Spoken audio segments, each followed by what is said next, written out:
স্বর্গীয় সূর্যকান্ত শেষের বড় নাতি বিশ্বনাথ সেহে।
সেই দান ছিল মদন সেন।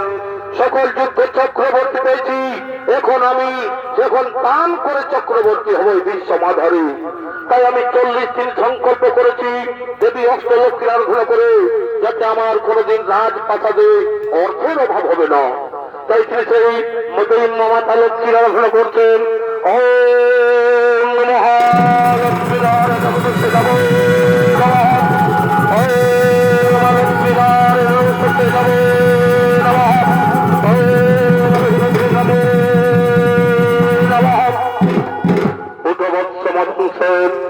আমি তোমার আরাধনে সন্তুষ্ট হয়ে মনোমত বলছে না আমার কাছে এসেছো মাগো, এসেছো মাগো। আমার সংকল্পে যদি হয়ে থাকো সম্পন্ন, তাহলে আমায় এই বর দাও যেন আমার মহলে সাক্ষাৎ অষ্টলক্ষ রূপে বিরাজ করো তুমি। ঠিক আছে পুত্র, ঠিক আছে। কাল থেকে আমি অষ্টলক্ষ্মী রূপে তোমার প্রাসাদেই বাস করব, কিন্তু আমি সারাদিনে একবার আসবো। আর যত খালি পাত্র থাকবে সকলে আমি ধন ভর্তি করে চলে যাব। এখন আমি আসি পুত্র, এখন আমি আসি, এখন আমি আসি।